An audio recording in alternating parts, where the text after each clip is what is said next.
lost them kids and wives and 925s, but we are still married to the games. Episode 344. Yes, sir. It's your boy Gabe Patillo with Tim Router. Hey. Ed McCracken.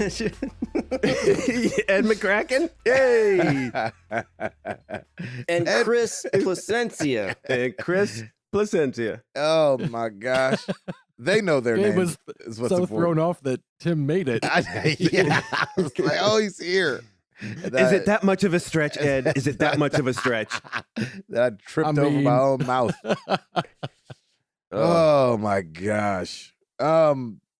Yeah. Ed Placencia, Chris McCracken. Of course, and as always, we're talking games and life and games. Thank you guys so much for being here. It is still April. Which means it's April Fool's month here at Married to the Games. For those that are listening for the first time, one of the four of us really enjoys dad jokes. And so we've turned April into an opportunity to tell some dad jokes before we let people know what's going on with our week. And so, Tim, since you've got 2 weeks to catch up on, which you don't have to catch up on all of it, but we definitely want to hear about Mexico because you've been there and back since. Why don't you been there and back? Tell us some jokes and then let us know how you've been. All right, well, cool. So when we were in Mexico, there was a Mexican who had lost his car. I'm like, "What's your name?" He's like, "Carlos." Oh. I like the name ones. Let's just let that sink in. Rubber toe from last week, and now we got Carlos. And then we were, I was talking to some other people down there. We were talking about the costs in different places compared to Mexico. And so there was a slice of apple pie that they charge $2.50 in Jamaica, but and then in the Bahamas they charge $3.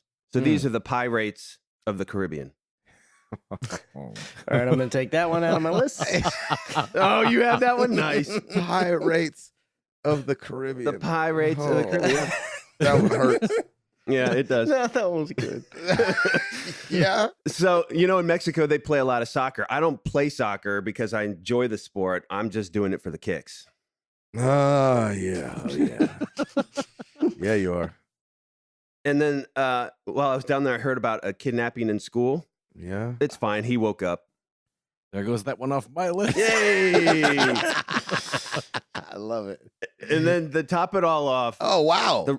Jeez. Hey, I had a lot to make up. Yeah. I had to make up a lot. The rotation of Earth really makes my day. Nice. I had that one too. Yeah, that was a good one. Good job. I love that. I love that. Oh, man, I missed you guys last week. I am so sorry for last week. It really crept up on me. But really quickly, Piper's topic of the week. She wanted to get it out of the way. And by the way, I'm assuming I'm going first. Yeah, of course. But Piper's topic of the week is power mode. Oh my gosh, Chris. Oh, really? That was so funny. No, it was my topic of the week because it was hilarious. It was so funny. I was able to listen to the podcast on the way back, and I'm just sitting there laughing out loud. And Lauren's looking at me like, "Are you okay?" I'm like, "Yeah, it's just the podcast." It was absolutely hysterical. Yeah, we had so many comments about that this week. That was so much fun. It was because it was like a perfect delivery too. And everybody really was like, "What?" It was amazing. Oh my gosh! Straight from '87. Exactly. Yeah, right. He reached all the way back to his childhood. That's right. What's your major malfunction? Oh my gosh, I forgot about that one. Well done. Oh, I loved all of my Tim-isms that you started shelling out too, by the way. That was awesome. I totally forgot about the $1 billion. Thanks, Chris. That's what it's like going to your own funeral. And the whole time I'm like, you guys can kiss my butt. But I loved it, man. It was so great. Like whatever the default is, and that's so awesome. And I know that you kid because you love, but it was awesome. I was laughing the whole time. I'm like, oh, these jokers. It's so funny. It's funny. I have some people in my life. So we do this thing called the Tour Awards on the road, and the last day we give out awards. Like ranging from who, has asked for the most comps to like tour hottie. We always like, oh, that's awesome. Choose one of the guys to be the tour hottie. And the one thing I love about you, Tim, is we were doing this list and I'm in the production office. They're like, hey, why don't we joke on this person? And why don't we joke on this person? And I'd be like, nah, man, those people don't take jokes well. And so, Tim, I appreciate you taking a joke well. Of course, Yes. man. If you can't take it as much as you give it, then what are you doing? Come on, let's go. Amen. So, Yes. but yes, I'm so sorry I missed you guys. So I'll just break down a little bit what happened on that day. So it's we were supposed to leave on Wednesday at 5:25 in the morning. The plane was 5:25. The plane was 5:25. Wow. So they were podcasting early that morning over at the airport, and so we so Lauren, the whole purpose of us going down, we went down to Mexico for the Lauren's full-time employee, Jessica, who works there. So she's obviously not at the store. And then Lauren has one other part-timer. So the part-timer could only work for a certain amount of time on Tuesday. And Lauren had a last-minute balloon install up in Green Hills that she's like, babe, I can't pass this up. Money's too good. Let's do this. So I'm running around doing other stuff and trying to like get stuff done with work. So by the afternoon, I'm like, okay, I'm happy to help you. What do we need to do? So we had to pack 2 cars full of balloons and head up to Green Hills. And it's right near, Gabe, for you, it's where Firefly Grill is, like back in that area. Sure. There's a place there. And they were having an event, and the event isn't until Thursday. But Lauren was just like, hey, I can put these up. The balloons will last. It'll be fine. We'll just make sure we tie them down really tight because it was for outdoors. So we're up there at like 4 or so, and it's taken forever. And so Lauren is up there putting the balloons up. I'm kind of helping her do all this kind of stuff. By 9:30 p.m., I'm like, babe, we haven't packed. We got to pack Piper up. And Piper was with Mimi and Pop-Up at the time. We're like, we still have to pack up all of her stuff, get the dogs over there. Right. He said, I should probably go. I'll just tell the guys I'm going to be late, or I don't know if I'm going to make it at this point. And what we ended up doing is we changed our flight to a 9 a.m. flight because nice. just logistically for Lauren, like she wouldn't have been able to go to bed because she had a few other things after this balloon install. She had a few other things to do back at the store. So I'm like, babe, this is never going to work out. What the freak?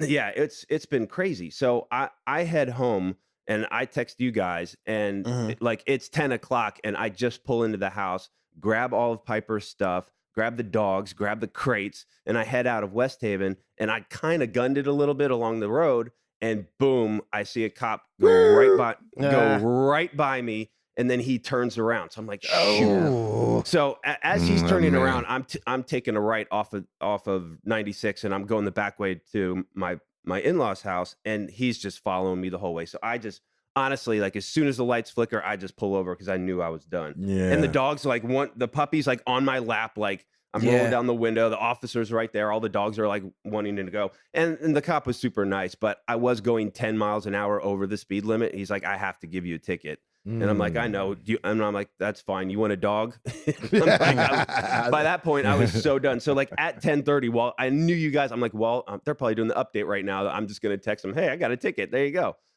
$130 ticket for going 10 over the speed limit. And I'm like, so like my day was horrible to begin with just because there was so much running around. I'm helping Lauren and just getting frustrated that like we don't have everything done and we're not going to get any sleep.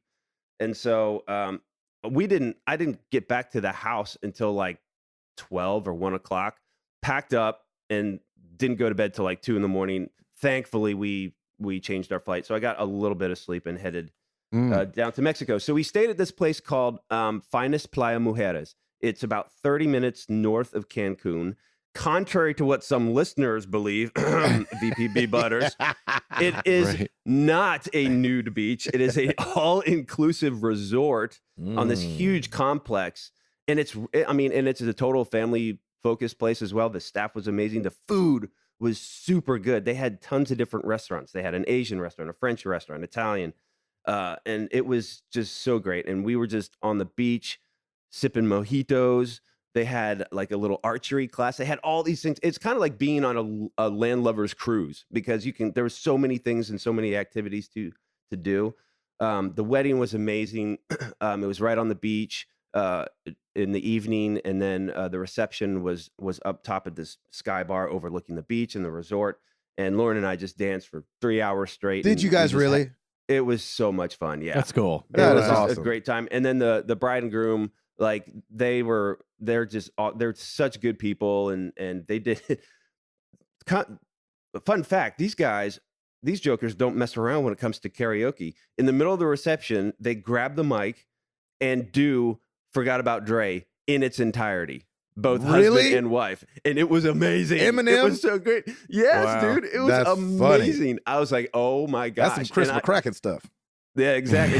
Just to hear Jessica just going off, it was so hilarious. And so yeah, it was just a really good time. It was nice for Lauren and I just to get together and just be together and not have dogs and puppies and puppy pee everywhere and Piper and it was awesome. So we come back on Sunday. And we fly into Chicago. Freaking Chicago has 3 inches of snow. Yeah, and they canceled our flight. No way. Like, wow. As soon as I took it out of airplane mode, we were there. It was like 4:00, and I look and I'm like, oh, good, our flight's canceled, and we're not getting out of here till 5:55 in the morning on Monday. And we're in flip flops, and there's 3 inches of snow. Oh my gosh. So we had to go through customs first, and then right there was a gate agent there, and so we were like, okay, what do we do? I had already pulled up while I was waiting to get off the plane. I pulled up a rental car. I was ready to just drive 7 hours to come down, just because I wanted to get home at that point. And if the snow is supposed to peter off, and I'm like, well, we'll get home before anything, and how are we gonna go into a hotel with flip flops? We have like no jackets or anything, and fortunately though, they got us on a flight to Charlotte first, then to Nashville, and it was departing in 30 minutes, and you still have to go through security again. So we're like hustling to get back, and the whole time I'm going, nothing like coming back from vacation, babe, as we're like hauling down the terminal to get to our gate. We get to our gate, and fortunately the crew wasn't there yet, so it was fine. We ended up not getting home until midnight, but it was. And what day was that you guys got home? Welcome back, Sunday. So we got back this past Sunday. So there you go. We're finally kind of back in the swing of things, and it was a pretty crazy week. Even the week before, I didn't get a chance to game much. I was playing Far Cry New Dawn, of course, and I still am. I was able to get some good time in yesterday morning. And it was funny. The last time I told you guys I was a little fatigued, but it was nice to kind of get back in the swing of things. So I've just been kind of moving along, running around the map, unlocking things, and then I'm gonna probably start getting into this main mission and close it out hopefully within the next week or two, and then because I want to start Spider-Man so bad. So right. So yeah, man. So they did have internet there, so that was good. So I was able to play a little Clash Royale. But that's pretty much it for me, though. It was a great week. Big update on Clash. Yeah, huge update. Did you get all the loot? Heck yeah, that was awesome. They gave you a ton of loot, and it was a huge update. And it was nice. So it was really good. But I missed you guys. I'm so sorry. I had to pull that last minute. It was one of those days. I'm like, oh, this is not going to be good. Yeah. But it was so nice to on the plane ride be able to listen to the podcast and just hear what everybody was doing, and it was hilarious. So there we go. Well, welcome back. Thank you, Tim yes, Router. welcome back. Yes, thank you. Chris McCracken. Yes. Why don't you hit us off with some jokes? Well, what does a zombie vegetarian eat? Grains. I saw that one. Oh, yeah. Man. Grains, is that what you said? Yes. And did you guys hear? They finally offered the Invisible Man a job. I did hear about that. But he took it. He went ahead and turned it down because he said he couldn't see himself doing it. Doggone it. What does a pirate say on his 80th birthday? Ooh, arthritis. Ooh. I'm 80.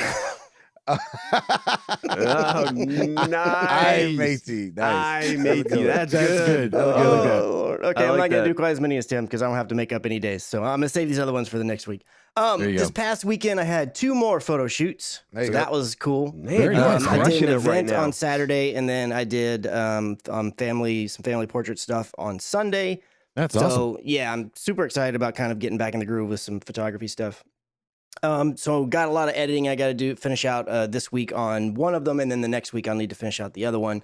At work, my partner, the other guy that kind of does the video stuff with me, he is on vacation this week, so I'm kind of holding down the fort and narrowing or finishing out a couple of the projects and getting things in the way that they need to be put for the next round of stuff that's going to be coming. But next week I will be off for most of the week, at least half of it. Because that's when Mr. Eduardo finally comes to town for the Overwatch League, Yeah. the Overwatch Ultimate Weekend, or I think they recently changed the name of it to something different. But anyways, the Overwatch really? Weekend where they're going to be playing here. Yeah, that was called Ultimate Weekend, and now it's called, I saw some email or Now something. It's called something Ultima different. weekend.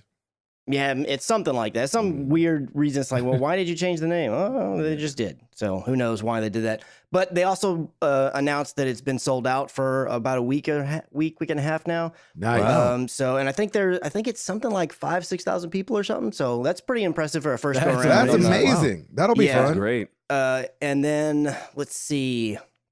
Yeah, really just trying to finish up all the stuff at work to make sure that everything's in a good spot for when my buddy comes back. Because I'll have Monday and Tuesday, and then I'm off Wednesday through the rest of the week. And so Sweet. just to get things ready and all that kinds of stuff. On the gaming front, I've been playing some Apex. I got to play a little bit with Gabe and Sammy, which is a buddy of Gabe's. Oh, nice. Does a lot of the tour stuff or helps out on various tours and things with Gabe.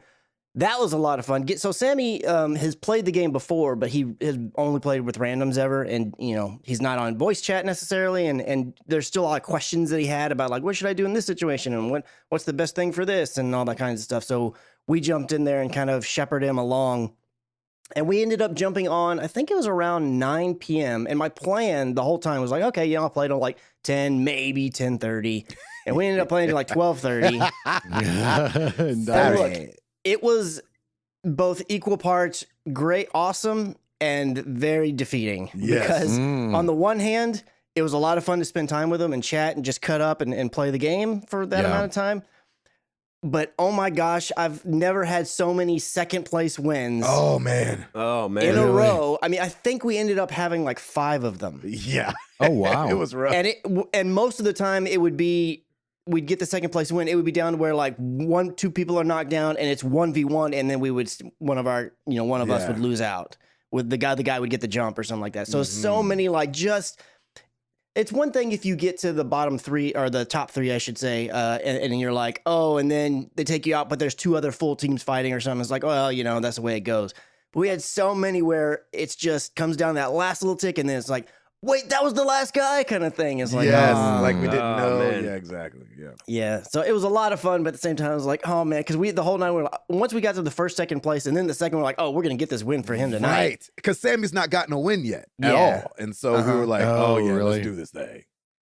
Yeah. So I was like, we have got to do this again because we're making this happen. we're gonna make this happen, this win happen for him. And then last night, I got to jump into a little bit of the new Overwatch. I forget, Uprising, or I don't know what they're Storm calling it. Yeah, Storm Rising. It's like, this is the one event where each year it changes names because it's a new kind of PvE event that happens where it's like a story mission, if you will, where you basically just fight these horde modes and move either a payload or move through the map, and you have to fight different hordes and stuff. But there's story beats that are tied around. Usually there's story cinematics at the beginning. Maybe there might be a short one in the middle, and then there's one at the end that kind of tells a little bit of the lore of the game. So that was really cool. There's this, well, I don't want to say that because it might be a spoiler.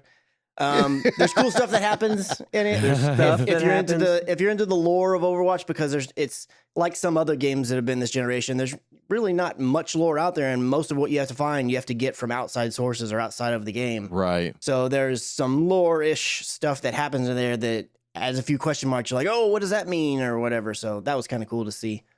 And that's pretty much been it. I haven't had much time to do a lot of gaming, mostly because of all the photo stuff that I've been doing and knocking all the editing side of that stuff out. But I'm not complaining about that because it's nice to have a little boost in income there. Yeah, really. That's great, man. Awesome, bro. That is it for me. Edward, I'm smiling already. I wrote a dad joke this week. You did? I did. Yes. Look at you. Maybe I didn't. I mean, maybe it's one of those things. It's like someone else probably came up with this before I did. Okay. But still. All right. So what did Scar say when he came back from the shop and the car horn was fixed? Oh, wait. Hold on. Oh boy. Hold on. That was a lot to intake. Maybe Hold this on. is a dad joke. What did hold Scar on. say? Scar, like from Disney? Mm-hmm. What did he say when he came back from the what now? From the shop and the car shop, and the horn was fixed. Okay, what is it? I don't know. Be prepared. Oh, jeez. Be prepared. That's good. Okay. All right. That was a good one. That's good. That's like the I'm 80. Oh, jeez. Good job, Ed.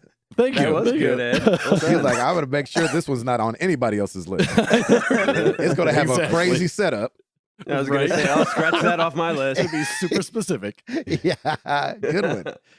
Good one. Be What did the prepared. grape Great do? job. What did the grape do when he got stepped on? Oh, he whined. Now you wind. He let out a little whine. Yes. Oh, he let out a little Oh. wine. Nice. There you go. If I had a dime for every book I've ever read, I'd say, wow, that's a coincidence. Nice. And then finally, I wanted to say this one just because, you know, dad jokes are supposed to just be like groan worthy. And Yeah. this one's just stupid. Okay. Perfect. If your nose runs and your feet smell, you are built upside down. I don't even. I don't know what that means. I I don't get know, it. man. That's okay. You don't get that? I'm still Oh, thinking yeah, no, about I get it. coincidence actually from the joke before. Yeah. It's early. Oh. Okay. If your nose runs. Runs. No. And then your feet feet smell. I see. You are built upside down. I see. Yep. Wow. You would be. Mhm. Wow. All right. Yeah. Be prepared. Yeah, you should have ended with the Scar one. That's Yeah, a good Scar one. was boy. good. No, they were all good. That was yep. But Scar never was know the how best they're gonna- one. I Yeah, think you Scar just was never know definitely how the they're best going to one. land until you get up on the mic and you say them. That's That's right. That's exactly Especially- right. For my Especially next- on open night mornings. Exactly. Or open mic mornings. So next week at the club, I'll save that one for my closer. All right. Yeah, there you There go. you go. Now you know. Now you I know. That's Yep. how we find out. It was a good week. Friday, didn't do a lot, just kind of hung out and chilled. Saturday, the Tapmans came over and we picked up a new VR game called Summer Funland. And it's basically like a theme park. And there's a bunch of different sort of mini experiences you can have. You can play whack-a-mole. You can play skee-ball really horribly. Yeah. You can ride a roller coaster. You can ride Batman's motorbike. And one of the things, the coolest one that they have there is this thing where you climb the side of a lighthouse.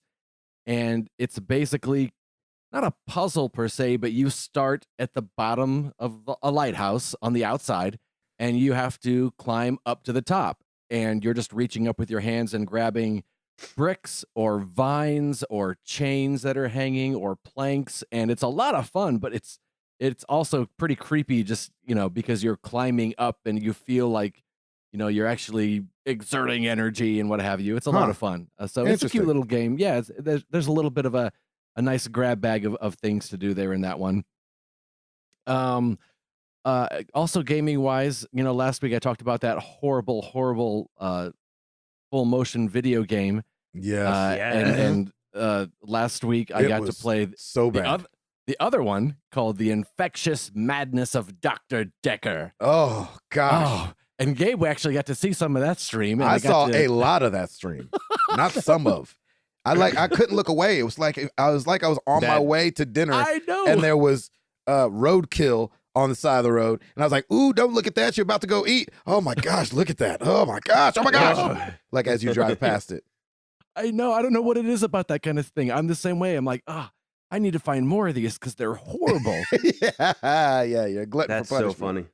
But yeah, apparently it's one of the it's a game where the ending changes every time you play it, and it was like a 9-hour game, and I don't know who plays. It's not like it's a 20-minute game where I'm just gonna pick it up and see which ending I get now. It's a long way to go just for a different ending. Let me ask you this. Yeah. With that game, because it's full motion video, there just can't be that many options, right? Even though I know that there's a lot of different questions you can ask them, and then you discover that you could ask your own questions, kind of, and they would kind of answer them sometimes. Right. Do you think that obviously all the actors and actresses say all the exact same stuff, and at the very last minute, they just like grab bag you? Because all of them sounded like they could have been the killer. Exactly. For a long time. I think they just grab bag you. Oh, kind of like with the movie Clue, where it had 3 different endings, but actually any of them worked. If you went back and looked, I kind of think it's the same thing. Yes, that's right. Okay. But yeah, that was that was quite painful, hilarious. boy. Shoot, it was painful. Yes. And as an actor, though, like I felt like this is terrible, and then I was mad I wasn't in it all at the same time. I was like, well, if they're making things this bad. I know. It gives you hope, doesn't it? Yeah.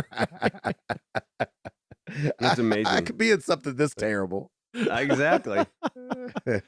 Yeah, I think I had tweeted out something on the second day, something like, should I even bother finishing this game? Yeah, let's do it, or whatever. And the game company liked it. Did Like, they? the Oh, that's tweet. amazing. Like, No. I don't think you know what I'm saying here. Yeah. Don't watch the stream. That's right. But yeah, it was fun. I picked up the game Prey. It's on Game Pass now. Yeah. And I ended up liking it more than I thought I would. It's not as, yeah, it's not as scary as I anticipated, but I also had it on easy mode just because I'm so bad at scary games. I didn't know how much of a hide and seek thing it would be. Yeah. For some reason, I was thinking that you had played Prey. I had played a little bit of the demo. Oh, yeah, I think we both right. played the demo. Right. Mm-hmm. And well, we know Gabe, he likes the demo. Oh, hey, Gabe boy, loves love the a demo. Boy, Yeah. I'm about to get. I need to get a shirt. Except I live in Nashville, and people just be throwing CDs at me, and I was like, "That's not what I mean. I don't want your demo." Well, actually, sir, I exactly. I made this in my basement. Have a listen. Yeah. But yeah, it's. I didn't finish it, but I got a few hours into it, and I definitely liked it more than I thought I would, and I'll probably get back to it at some point here, and wrap it up. Nice. It was very reminiscent of Alien Isolation, just not as terrifying. But a lot of things going through vents or having to go out into space to get to a different part of the ship. Do you have powers or anything? No, but there are things I collected that make me think that perhaps later on I will. Oh, okay. I just didn't know if you could fight back. You know, like in Alien Isolation, it almost felt like you weren't able to fight back ever. Yeah, you do have a variety of weapons that you end up finding that you can fight with. Yeah. And then, like Chris said, picked up the Storm Rising event with Overwatch. It's a 24 gig update. So if you haven't started updating yours, you want to get that going pretty soon. Yeah. Go ahead and turn the console on out the door. Exactly. Exactly. But yeah, it's a lot of fun. It's very cool that you can play the past events as well. So for a lot of people we play with, this was their first time playing that event, so they could go back and watch and see what happened. And I didn't realize that at the end of last year's event, it kind of ends with not really a cliffhanger, but kind of like a who's that person? And that's the villain from this year's event. So it makes me wonder, so next year, is this going to happen or that kind of a thing? So yeah, like Chris was saying, there's some cool story stuff in there. Played way too late last night with a lot of the community. And it ended up, we kind of got trounced at the end. It was, I don't know, I think it was like 1:30 our time. And everyone was like, you know what, that's a good one to leave on. We're taking off. And, people signed off and what have you. On a trouncing? On a trouncing. I know, right? I disagree. That's a good one to leave on. Yeah, that's not right. Yeah. And so it was just me and old Stumpwater Jack. Yeah, Stumpy. and we didn't even say anything. We're just like, all right, we didn't turn off the search for game. And doggone it if we didn't leave on a win. Yes, that's right. So That's there how you you do go. it. But I hadn't played with Gonzo for a long time, so it was really cool just to kind of get to chat with him again and hang out and just talk to him and find out what he's up to and how he's doing and what he's got going on. So that was a lot of fun and yeah, so it was a nice week for sure. Batman's Nice. still there? Batman is still here. Whoa. Sarah texted his owner and said, "Hey, we were thinking about, do we need to get shots? We want to kind of, if we're gonna hold on to the dog, we'd like to, look into that stuff." And got a text back from her friend that said, "I was just talking to my sister about how much I miss the dog, but Oh it's no. probably for the best that you guys keep him." Oh my gosh. So it's a that's done deal awesome. now, yeah? So it's a done deal. Yeah. Wow. Done deal. Congratulations. There you go. That's We were awesome. very happy. Yeah. That's the awesome. only thing that would make me slightly happier is if you guys' last name was Tapman as well. So the dog's name could be Batman Tapman. Yep. Batman. Yes. I mean, they can still name it that. Batman Tatlin. Oh, That would be amazing. That's pretty incredible. Oh shoot. Yeah. Good, Ed. Well, we're glad that you got to add to the family Yeah, Yeah, man. we are too. officially. Awesome. Add to the Exactly. family. All right, Mr. Patillo, what you got? Oh, my buddy Madge got married this last Yeah, week. he did. Which Yeah. was a humongous deal. And it had me thinking, I was like, I wonder why melons have weddings. Oh, geez. Hmm. Well, it's because they cantaloupe. Hey. Oh, boy. Shout out to DJ Madge and his wedding. It was a great Oh. time. It was so much Mm. fun. Nice. So a vowel saves another vowel's life.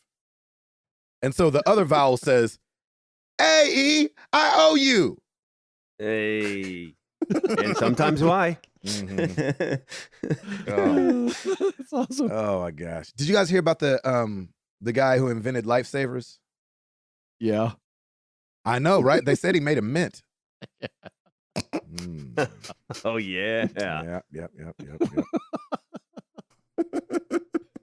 We're gonna have no dad jokes next year. No, We're gonna be out I of know. them. Yeah, we're gonna need somebody to. We need Ed to write all of our dad jokes for next year. Yep. You have a year, Ed. Go. Right. So, do you guys know why the old man fell in the well? Oh, Because No. he couldn't see that well. Oh, oh yeah. my god. All right. Yep. Thank you guys. Mm. So, speaking of comedians, I went and saw Nate Bargatze this last week. How Oh, was it? nice. Right Is he after Zanies? Madge's wedding. No way. Yeah. Like the same day? the same night. Oh, that's amazing. That's amazing. Yeah, it was really weird, and we were exhausted, but we were like, no, we will not let how old we are get in the way of having a good time. And Yep. so Madge's wedding went from like 7 to 9:30. No, Oh, 7 to 10. Yeah. No. And then Nate had added a second show, thank God. We had bought tickets to his 7:30 show back in like November when they went on pre-sale. And then Madge's wedding after the fact got put on that day. And so we were like, oh no. And so we got stuff to the tickets to the 10:30. And it was awesome. And so Good. we thought the show started at 10:30, by the way. The show started at 10. But No. thank God he had two openers. And like during his second opener, which was his father, What? Oh my he gosh. grew up with a magician father. And so his Oh, dad no. like comes out and does jokes and does magic. And it was like, it was cuter because it was his dad. You know what I'm saying? You're like, Right, oh, right. Nate Right. takes his dad out. That's amazing. So anyway, we made it just in time to watch the last probably 10 minutes of his dad. And then kind of during the applause in between, we like ran down to our seats. He was at the Ryman. I mean, no, Oh, I'm sorry. wow. No, Oh, no, he wow, wasn't. No, he yeah. wasn't. No, he wasn't. No, he wasn't. Sorry. Oversold it. He was at he was he was at T-Pack, which Oh, is okay. still a That's big huge. deal. Yes, still a lot of people in there, and he's from Tennessee, so he was saying how that was a big deal to be able to be there and stuff like that. So Yeah. he's really funny. If you guys are into comedy at all, go listen to Nate Bargatze. I think is how you say his name. I don't know how to spell it, but you can find it. Just ask Siri. And he's clean and he's funny and he's really like monotone. And I just really enjoy his comedy. That's awesome. Yeah, it's Good. smart and he just does it really well. Mm-hmm. Other than that, man, just been this has been my first full week home from tour since mid-January, it feels like. And so we've been on that old honeydew list, baby. Oh, yeah. snap. Here's the problem with honeydew lists.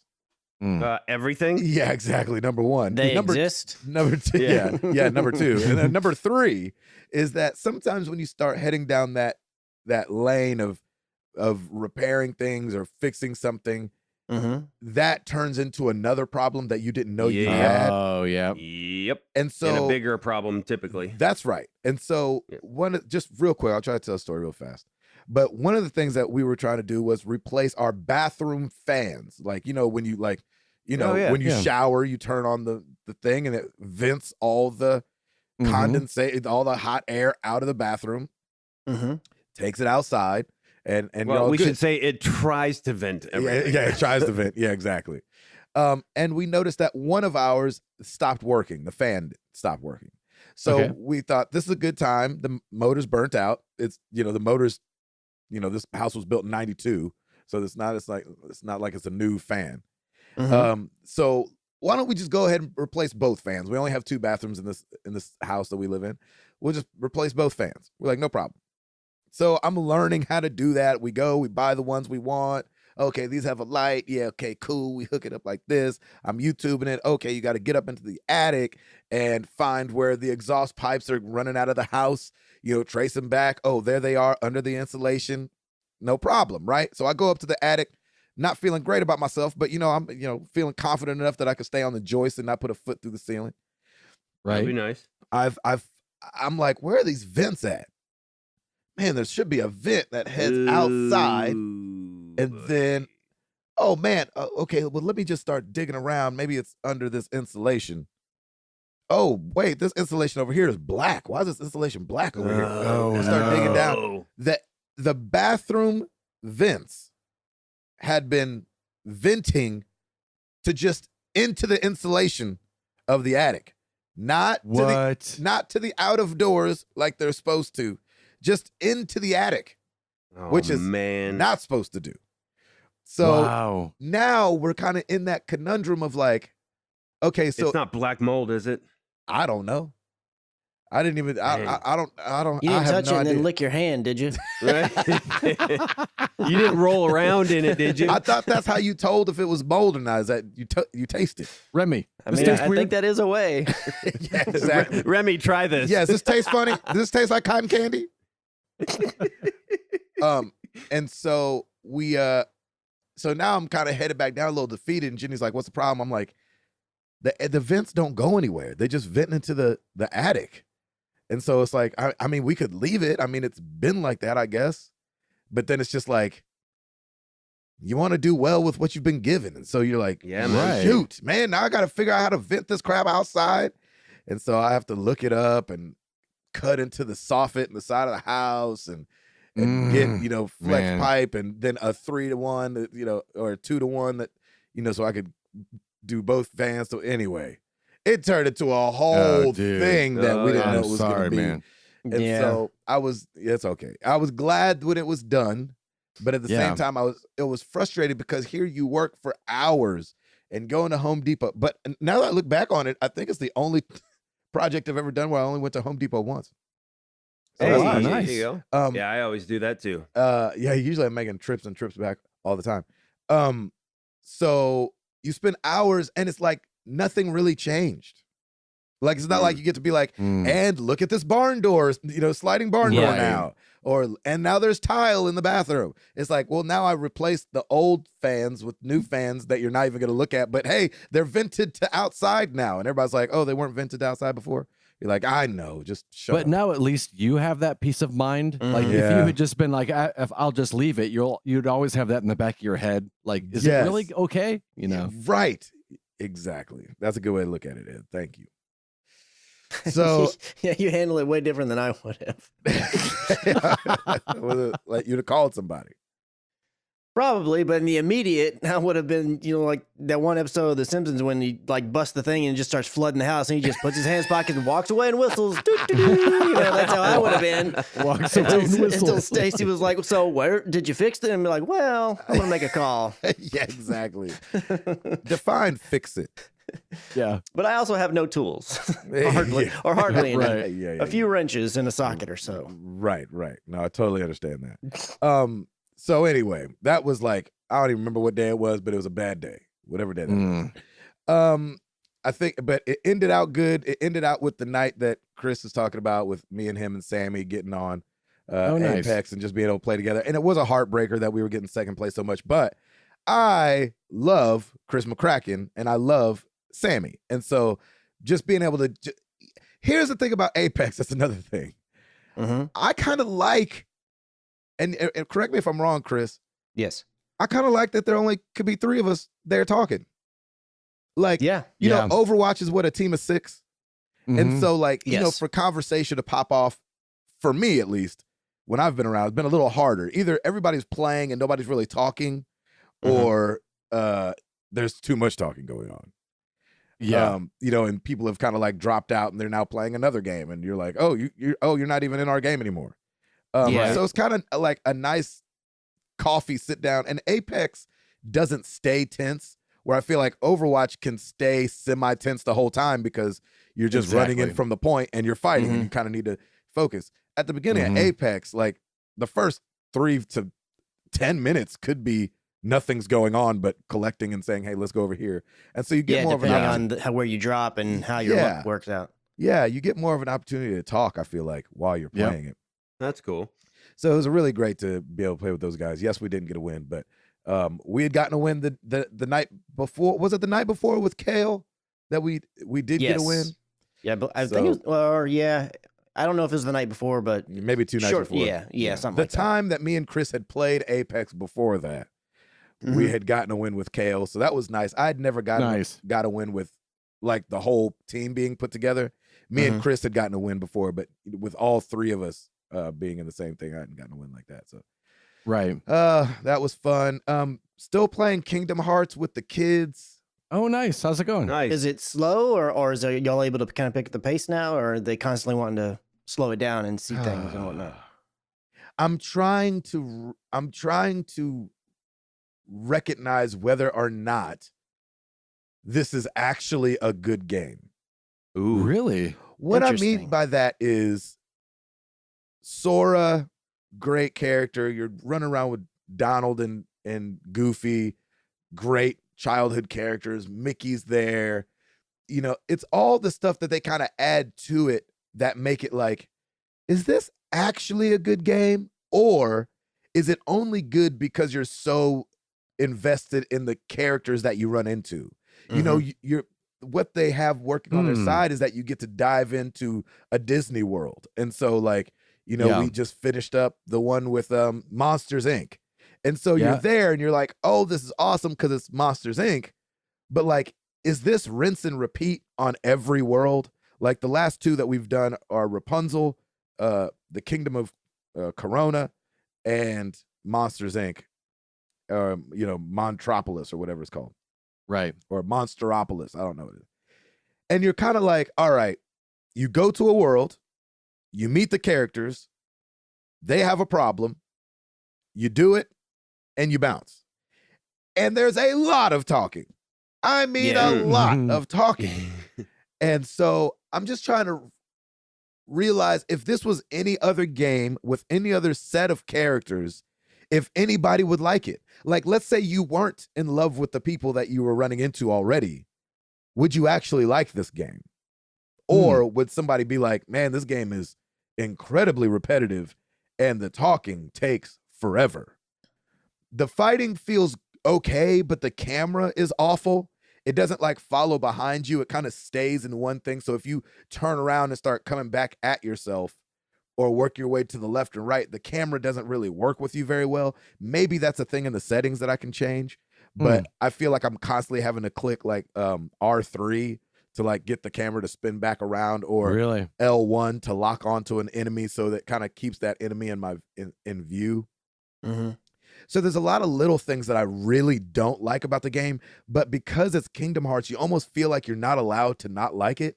So can I ask you, which I know it's been a long, long time, but from your memory of playing Kingdom Hearts 2, like, does it feel that much different? So do you think it's just that they're just doing the same thing they did and it feels like it should be innovating? Or that's one side of it. It feels like it should be innovating. I think the major point of it is that I don't know that I have time for this type of game anymore. Yeah. When you're trying to play, when I say these jokers talk, I mean, like, it almost feels like, what was that game? Was it Quantum Break that had those long like video breaks where you would just kind of like put the controller down because you knew nothing was going to happen for the next 20 minutes? Yep. It kind of feels semi like that, except the editing's not as good. Like, I've told you guys before, like, the voice acting feels weird, and I think I've figured out that the voice acting feels weird because the beats aren't right. You know, they'll hang on a character after he says something for like a half second to a second more than they should, so it doesn't feel snappy. It feels like, well, we should go over there, Boo. And then Boo goes, you know what I'm saying? And so there's like this weird, like, the editing of it is like, come on with this already. And so we will continue to play it. We will beat it. But I'm just not sure if it's actually good or not. Are the kids enjoying it? They ask for it every day. But and you know, and then Remy goes and gets his sword and stacks up some pillows and wants to hi-ya the pillows and everything with the sword. Right. And he's always like, use the key, because you know, there's a lot of different keyblades you can use.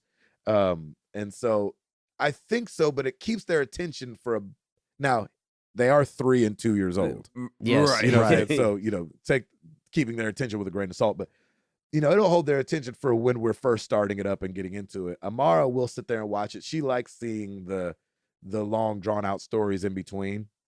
Yeah. And likes being like, oh, go that way. Or, ooh, I think that Mickey emblem's right there that you can take a picture of and get something out of. And so, you know, I'm torn. Do you think that because the game took so long to develop and release that there was just this like piling up of hype, and then when you get there, you're just like, no, I don't think so, because I feel like they delivered what everyone was expecting them to deliver. Okay, right. But to me, with the break, and I did, Jeff Swan put up a 30-minute explainer of everything that's happened up to this point, which I did watch. I sat down and paid attention to it. I didn't play it in the background. Like, I actually paid attention. And the story is so convoluted that it's hard to like attach to anyone for me. You're like, oh man, this makes zero sense. And even the guy explaining it's like, and they just did this because it was easier to explain it this way. You know what I'm saying? Like, there's stuff that just doesn't make a lot of sense. And, you know, that's fine. It's Kingdom Hearts. Like, the first one didn't make sense. Like, you know, the whole thing with like, you know, the heartless and the nobodies and the somebodies, and like when your heart gets taken out, it gets turned into a heartless, and your body gets left to be a nobody. And then when you defeat the heartless and defeat the nobody, then your heart can return to your body and you become a somebody. It's just so like it's so ridiculous. Wow. There's a lot of reasons why I'm glad I didn't play this on the bus. Are you liking it more than if you had played it on the bus because the kids are there with you? Yes, and I think I still, even if the kids didn't want to play it, I still would have played it. Yeah. Would you have bounced? No. I would still beat it. I would have just played it faster than I'm playing it. Yeah. Because I'm waiting for, like, I play a little bit when Amara's gone during the day and then play when she gets home from school. So it's not like I'm not like getting it in like I would if I was sitting there putting you're in not marathoning 3 to 4 hour sessions, you know, each time. Right. I am probably 12 to 13 hours into the game. So we have been moving along, and I think our next place that we're going to, you kind of get to decide where you're going. So even when I say where I'm going, it's not really necessarily a barometer for how far I am in the game. But I think Arendelle is the next place, which is the Frozen world. Right. So I don't feel like that's a spoiler that was in the commercial, but right. So yeah, we'll be there. We'll be there next. We'll see. Hopefully, I just want it to turn to where you're like really feel invested. But you're not one of these people. Like a lot of people I watched, as they're experiencing the game, they're almost like tearing up, like, "Oh my gosh, it's so beautiful!" And look at that. You're not there. I'm not that guy anyway. But I Yeah. think even if I was that guy, no, I don't think I'd be like that. Yeah. It's fine. Like it's solid. It's fine. But it's not like there's a lot that has happened between Kingdom Hearts 1 and Kingdom Hearts 3. With all the like the beat bop dream, beat bop this 2.1 or 0.0, and you're like, this has gotten crazy. And so it's just not it's not a I don't know if it's a good story, honestly. Did you feel the same about the earlier ones? I didn't care as much, but I remember thinking in high school, whenever the thing came out, I don't remember when the first one came out. Maybe it was right after high school. I remember thinking like, oh, that's a little silly, but it's Disney. You know what I'm saying? Like you get to fight with Donald and and I'm a huge Disney fan. And so I remember early on being like, yeah, it's fine. Like I've got time to waste when I was young. It's harder now when you're playing a game, you're like, man, I'm a story guy and I don't know if this story is any good. So anyway. I will beat it though. And I'll continue to play it. And I think I would still tell somebody who was interested to play it, I think. But you can't rent it. That's the thing. Like, usually I would be like, oh, go to Redbox. But, like, you need 4 nights, it feels like, to really get into the thing.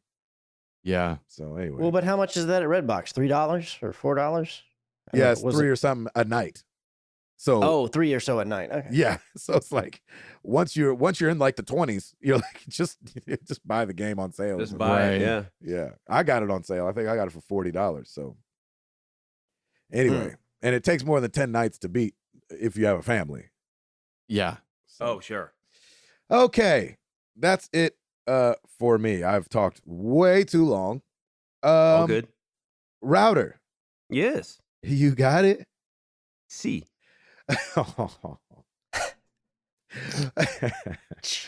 Well, let's do it.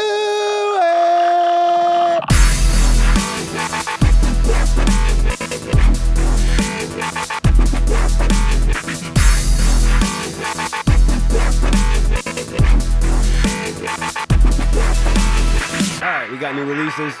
Eternity, The Last Unicorn. Sounds like a movie. For Xbox One. It does sound like a movie.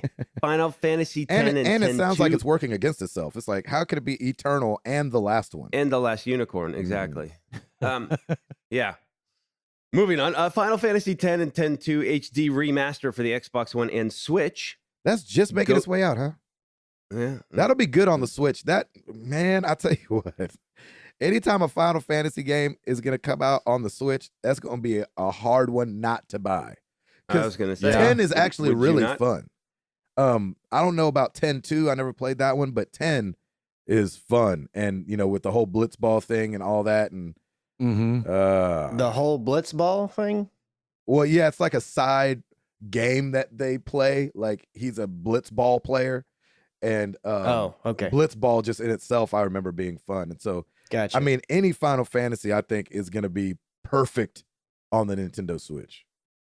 Just like the murmurings of Persona 5 coming to the Switch. I'm like, if Persona 5 comes to the Switch and my buddy Ed put in 100 hours, like that's going to be hard not to get on, when we head out on tour. Right. Yep. All right. Ghost Giant for the PSVR. My Time at Porsche. PS4, Xbox One, and Switch. And that is not Porsche as in the game, or as in the car. That's just Porsche as in Portia. As in you play as Ellen DeGeneres. I was gonna say that's I thought you were good gonna game be for Ellen selling DeGeneres. My time with Dad Porsche. joke. In my time with Porsche. Warhammer Age of Sigmar Champions for the Switch. World War Z is out. PC, PS4, and Xbox One. Immortal Legacy: The Jade Cipher for the PSVR. God's Trigger for the PC, PS4, and Xbox One. What is going on this week? God is so triggered right now. Yeah, that's right. Jeez. Our World is Ended for the PS4 and Switch. Wow. It's like it's Doomsday April, everybody. Exactly. Here you go. Overcooked 2 Campfire Cook-Off DLC is out for the PC, PS4. Can and I Xbox just One. say, like, Stacy plays the absolute mess out of Overwatch online. Like, she goes, or not Overwatch, did you say? Overcooked? Yeah, Overcooked. I said, yeah, Overcooked. Yeah. Yeah. she plays the mess out of that. Like, if I go in, if she's not in there playing Overwatch, which I always know when she's playing Overwatch because I can hear her chatting with people. Yeah. But if I go in there and she's got the little controller like all up close to her, like how she holds it, and she's like focusing in on what she's doing, I look over there, she'll be playing Overcooked, and I'll be like, "Who you playing with?" She's like, "I don't know, just people online." They're Really? just chopping That's and so chopping funny. and doing the stuff. Yeah, getting the Are stars. they talking? I mean, they have like similar to a lot of other games. You could do the ways that you emote in the game, where you say like "good job" or whatever, things like that. But no, she's not chatting with any of them. She's not wearing a headset. I'm sure that there's some kind of voice chat available in there, but she's not utilizing it. I would think that's a game that you would need to talk, but maybe not. Huh? Yeah. I mean, she's knocking it out without doing so I'm guessing not. There you have it. Well, there you go. Campfire Cook-Off DLC is available if she wants to go for it. And sure she finally, The Padre for PC, PS4, Xbox One, and Switch. Man, what a weird week this is. Yeah. I've never heard of all of these except for like one or two. Seriously. Right? I've heard of, It's in this- what was the God one? Oh, God Trigger. No, I haven't heard of that. God's Trigger. Yeah, I haven't heard of that. No. No, it's crazy.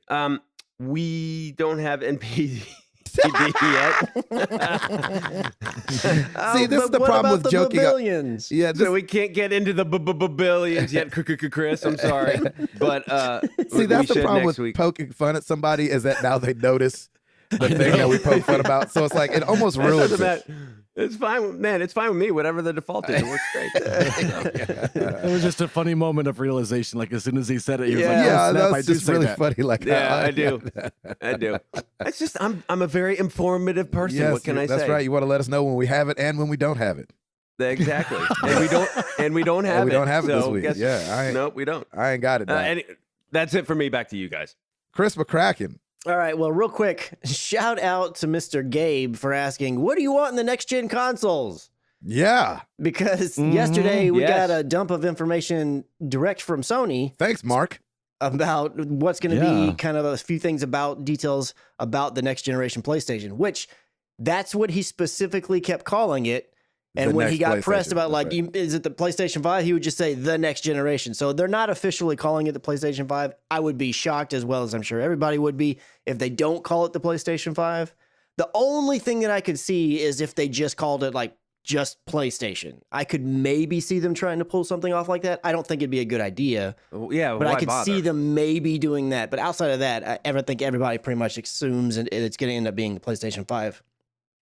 As you might expect, it's going to have a hardware like power bump, so new CPU, GPU. These Can I are ask you a going to real be. quick question about this as you're running it Yeah. down? Yeah, go ahead. Did he tell us anything that we didn't know? Or That that we- we wouldn't have figured? He told. Yeah, he did. Well, Oh, okay. I mean, it Good. I'm depends on excited what. to It hear it. depends on. Are you talking about like something that was totally out of the blue that nobody even thought Well, might it be just- a thing? Is that Yeah, what it you're just saying? feels like it felt like everything he said was like, well, yeah, it's the next one. Like, yeah. But I don't think we had any specifics before, though, right? Yeah, everything. I mean, obviously, the most obvious one is you would expect there to be a bump in the hardware and the CPU and GPU. So yes, Yeah. that's obvious that that's going to be a thing, and this is just confirming that. But everything else was just rumors. And when you get in Rumor Town, not just necessarily like ones that are credible hearing through the grapevine, but just what people are throwing out, what they expect or hope for it to have. Yeah. I think every one of these things has been touched on by somebody. but I got nobody you. knew Right. anything So for sure. we didn't know it was backwards compatible. For some reason, No. I thought Correct. we knew that. No, we already. did not. No, It was one of those yeah. things where Okay. everybody said it's got to be because Microsoft's made such a big to do about Deal their about backwards compatibility, and it's been so well received this generation. They're like, it's got to be. But no, there was Gotcha. never any Yeah. inclination that it was going to be a sure thing. It was just a Yeah. how That could makes they sense. not? They have to do it, kind of a thing. There was like they applied for the patent, but that never means anything Yes. for That's sure. right. You know, That's Right. right. Okay. Mhm. So, just to touch on a few of these things, I won't go into super in depth. They are going to have a new CPU and GPU. One thing that I wasn't, or a little bit surprised about, I guess I should say, is that it is going to be an 8-core CPU again, which the ones that the current gens have are 8-core CPUs, but they're much older versions. So this, we know, usually consoles, as when they come out of the gate, they're old hardware. Yes. And to a certain extent, that's going to be the same again, except the CPU and GPU that their systems are based off of are a version of AMD's hardware that's not even available to PCs yet. I think it's only becomes available to PCs late at the end of this calendar year. Oh, interesting. So, and all the talk, the only other thing that he did confirm in terms of like timeline stuff is that it would not come out this year. Right. So We knew all the speculation turns to it coming out in 2020. So if it does indeed come out in 2020, it'll be working off hardware that literally just released even on the PC side. I think that's the closest. Which that's kind of nice. I think I that's the kinda like closest that. it's ever been outside of maybe the PS3 because the PS3 had such a wacky, like specifically made CPU, like it didn't exist anywhere else. So but that one doesn't Oh, really right. count because they only made it for that. So that's going to be kind of nice. They are going to have, he did confirm that it is going to be backwards compatible with PlayStation 4 games, as Gabe had just alluded to. And he did say that the current PSVR that you can get today will work with the PlayStation 5. I'm so glad about that. He also confirmed. I hope so. He also confirmed that there is going to be, kind of as it was at the beginning of this generation, where there's going to be a few games that come out that are going to cross the generation. So there'll be games that course. when it comes out, where this game comes out on PlayStation 4 and it comes out on PS5 Yep. or Last of whatever Us it's going to 2. be. So Death Stranding, what's up? I'm looking at you because I'm sure Yep, that's what last- you're going to be. Last of Us 2 probably will be too. They are going to focus in on 3D audio, which that's one of the things that Cerny had specifically pointed out in this article in Wired, where he was saying, like, look, one of the kind of frustrations that I have had and a lot of gamers have had, or people who make games, is that audio really hasn't made much of a leap, and it didn't really change much from the way that it works for PlayStation 3 and PlayStation 4. He's saying that he's expecting there to be a bigger jump in the not just the quality of the audio, but in the different kind of things that they can do with it. And he said it's not going to require any kind of hardware. Like you could just play it out of the speakers of your TV and you should be able to notice it. He said, but next generation in particular, he's like, the gold standard is going to be to use headphones on your Right. gaming consoles. Mhm. So, Mhm. which I've Nice. always kind of felt that way anyways, but Yeah, it's kind me of too. nice to hear that he's kind of really pushing on the audio front because I'm all about the audio stuff. And then probably the biggest thing that he confirmed Here it is. that there were a few places that rumored this might happen, but this is one of the things where, kind of like you were saying before, like it was slightly rumored, but I don't think anybody actually thought it was going to happen. He did confirm that it is going to run off of an SSD, Yes, sir. and it's going to Thank run off of a you. custom SSD that, according to him, has better input and output and raw bandwidth than even is available for PCs right now. Ooh, I love that. So, And explain what that is to me. a Like, why that's a good solid thing. state, Solid state drive. is different from what we have in our current consoles, where it's a spinning disk. Just like a lot of like most of the ones when you have an external hard drive and everything, a lot of time they're spinning disks. You can get SSD ones, but so a SSD, because nothing moves in it, it doesn't have to do any kind of spinning up, or there's no mechanical things that it has to wait for, so it just instantly goes. Oh, nice. All the bandwidth that goes through it. So the read speeds, the write speeds, all that kind of stuff, and they've just gotten So faster Ed, and faster and faster and faster and faster. Ed, the example that he used was Spider-Man. Yes. You know, like Mhm. when you fast travel, he Yeah. said right now the fast travel is 15 seconds between when you're like on the, and you see him in the subway car. He's like, with Right. the SSD, they're able to get that down to 0.8 seconds. And it's Wow. not just that he was saying that. The representative from Wired saw this happening. Like he saw that they did the demo right there in front of him. They said, here, we're going to do this fast travel on this PS4 Pro. Okay, Mhm. now we're going to walk over here to this dev kit for the PS5 and we're going to do it again. And Right. so he saw it. It wasn't like Cerny just said, "Oh yeah, you'll get this," because people can say whatever. Yeah, exactly. You know, Right. Like right. he's saying about it supporting 8K graphics. yeah. Which everybody's kind of Why even say that? Everybody's focusing in on that, and Yeah, I know why? he did use the word graphic, but I have to believe that what he's real. Not that it wouldn't necessarily be able to do that, because he did use the word graphic. Yeah. But to me, what I think he's getting at more is that it's going to be able to play like Blu-rays that can go up to 8K, because I think that 8K is going to get here way faster than how long it took to get up to 4K in terms of TVs. That's all I'm saying. And because they're a TV manufacturer, they're going to be pushing that. Oh, you're That's saying the way that I took it. The long wait between 1080p and 4K is what you're talking about. We won't have that long a wait till 8K television for TV stuff. Yes, I don't think it's going to be that big. So I think during the next generation, like 8K will be a thing. Again, it's going to be the high end. Not everybody's going to have it, but that's the way. I kind of like this gen when people are talking about like 4K, and they're like, oh, it has a 4K. The Xbox One S has a 4K Blu-ray player. To me, that's how I took it. I was like, yeah, it's going to be able to. You're going to be able to watch 8K content if you have 8K capability. I wasn't thinking it as gaming. But he did use the term graphics. It's not going to be gaming. I mean, let's get 4K at 60 first before we start dreaming about what 8K games. Exactly. So real quick, on the SSD, a couple of thoughts that I have instantaneously. One, it has to be at least 1 terabyte.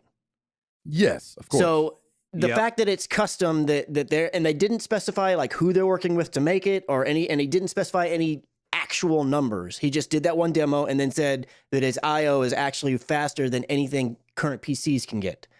So already that's making me think expensive. Oh yeah. And then 2, even if it's a 1 terabyte SSD and it runs as fast as they say that it is, what does that really mean? Because I'm assuming games are still going to be large. Yep. So if you have to hook up an external spinning drive for extra space, you're still have a bottleneck. Yeah, but that's not their responsibility. No, that's not their responsibility. But if you put a 1 terabyte SSD and your games come out to be, like Red Dead Redemption and they're 100 gigabytes, are they expecting people when this generation has taught people that, you just plug in an external hard drive and now I've got tons of space, I don't have to worry about that's your fix for having to constantly delete games?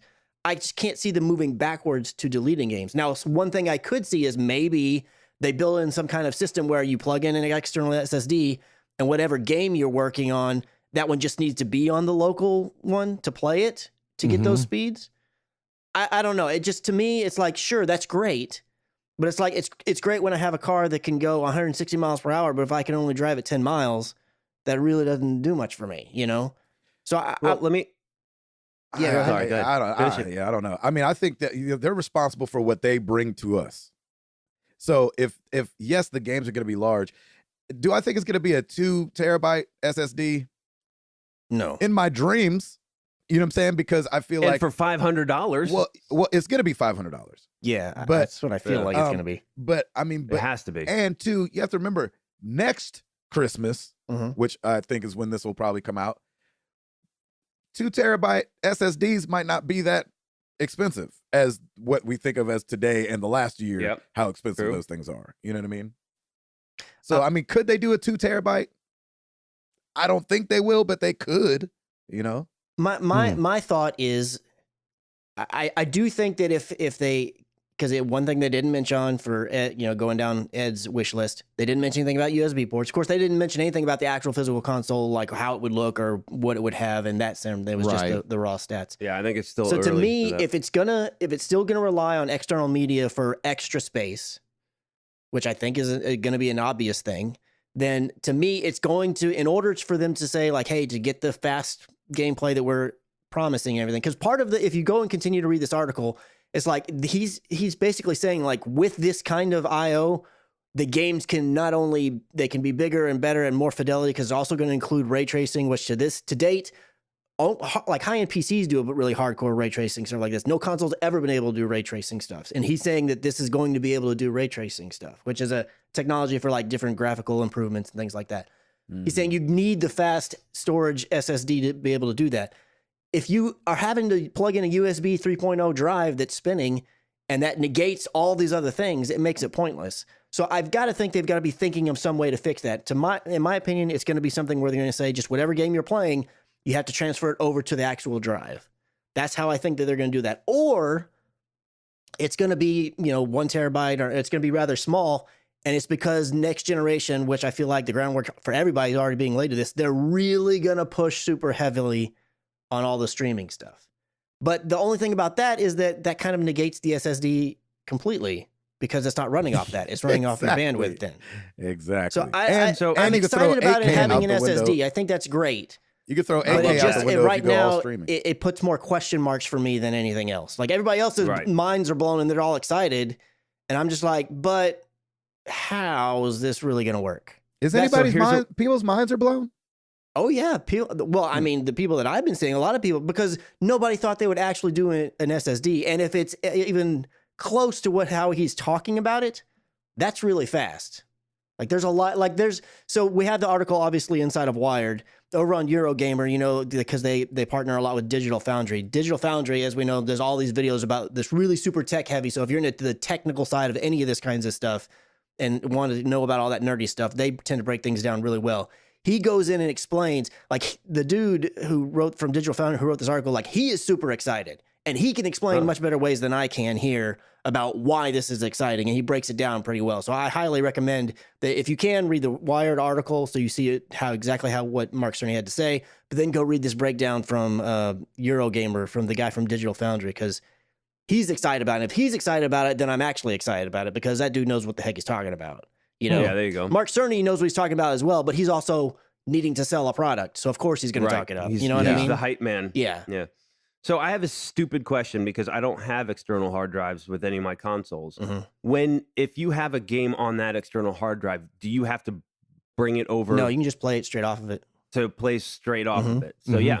So Chris, man, your question is extremely valid. And if you have SSD on the actual console, but you don't on your hard drive, how does that change the dynamic of everything? Well, I think what will happen is they'll do what they did late in this generation, and they'll bring out a PlayStation branded SSD external. You know what I'm saying? And there'll be like the new USB-C in the back of, that thing, or whatever's faster than thunder lightning bolts, whatever. But don't you think that'll double the price for? No, it'll just be an add-on that you're going to be able to buy. You know what I'm saying? Like at first, you'll be able to put like double the price for external hard drives. Like you can get a external hard drive for dirt, but if it's an SSD, no, that's what I'm saying. They'll release an SSD one that'll be expensive. It'll be like $150 or something like that, probably at the time for a 1 terabyte, and it'll go into the back, and hopefully that cures some of the fears that Chris is talking about. But the whole issue to me is none of that. Unless that external branded PlayStation hard drive that you're talking about possibly existing, unless that's the exact specs and has the exact throughput of what they're claiming this internal one has, you're going to get a bottleneck. So if a big push of why they're able to do all these things they're claiming they're going to be able to do, and how it's going to be so much greater for next generation, is because he says, like, we've got this hard drive, or this CPU, and we've got this GPU, and they're better and everything. He said, but here's the key thing that's going to make all of this really take it up to the next level is this SSD. If everything needs to funnel through that, and you need that throughput in order for it to give you all these benefits, but you sandwich it through a bottleneck, you're losing everything that you just built up. So to me, if it's all reliant on the SSD, then everything's got to stem from that. It doesn't matter what port you're using, USB, what type, whatever. It's not going to be as fast as a PCIe SSD right there connected to the motherboard. So and you're gonna have to enlighten me on this.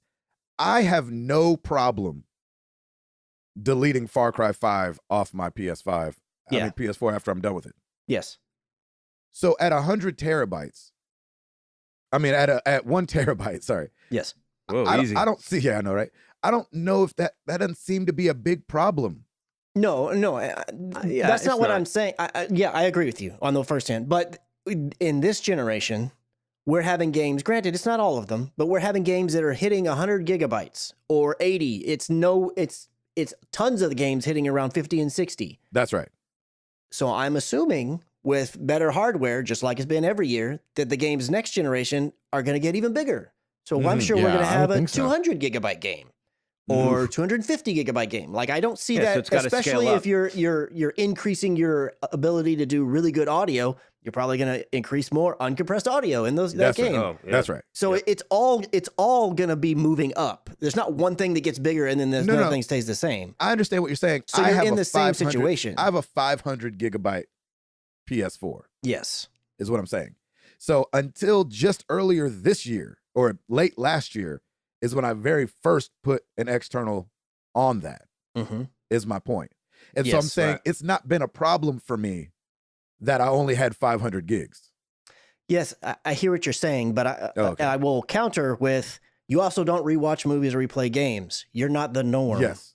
Okay. Yeah. Okay. So gotcha. I feel like a lot of people, like, they'll play a game and maybe they may not want to play it again, but it's a game they love, so they want to play it again. There's tons of people who play like Destiny, and Destiny towards the end of its shelf life before Destiny 2 came out was getting close, like pretty high up there in the gigabytes with all the expansions and stuff, and that's a continuous play game. So that game's not going anywhere. Then you have the Far Cry whatever come out, and then Red Dead who's what's it's, and now you're out of space again. And sure, you can delete and you can move things around, but that's a hassle. And again, it may just have to be a necessity, but it's like the whole, I think if this generation's taught us nothing else, it's that quality of life stuff matters. Xbox really learned that lesson this generation, and I think it's going to continue on into next generation. So if you're like, oh man, your games can look great, but you can fit a game on that hard drive, and then you got to move things, and you got to do the wiki shuffle to move all your stuff around all the time. I don't think people are going to enjoy that. That's going to negate all the games that you made. I know at some point I'm going to play Red Dead again. I don't know when, but I don't want to delete it because it's such a huge game to download. Yeah. You know, and I might have a random Saturday where I'll be like, oh, I want to play that now. I've got a ton of time. Oh, I got to spend 4 hours downloading it first, you know. And that stuff's all relying on bandwidth from your ISP, not how fast your drive can read and write and all that. Right.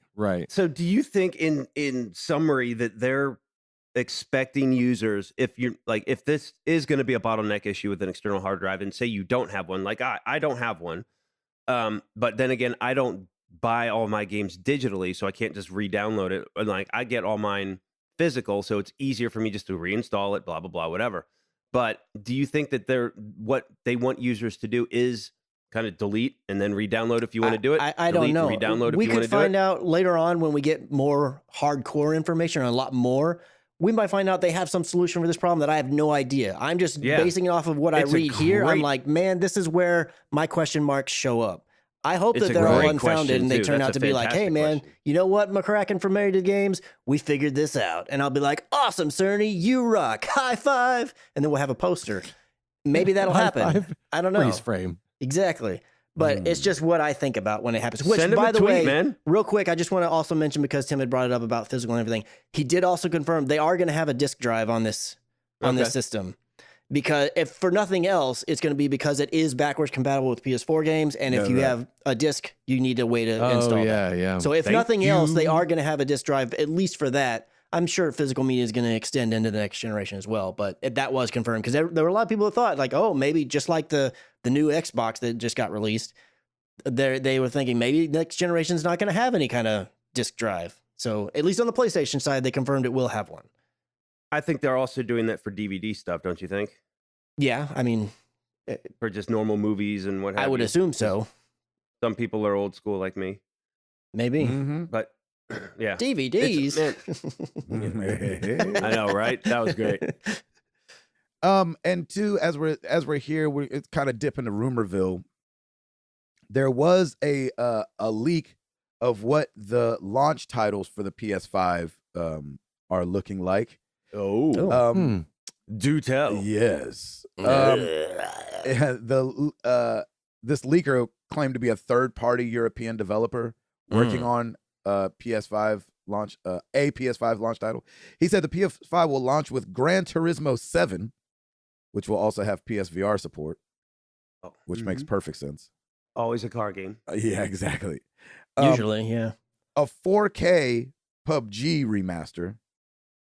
The Last of Us Part 2. Fake to me. Yeah, I saw that. Last of Us Part 2, I think, could happen. Definitely.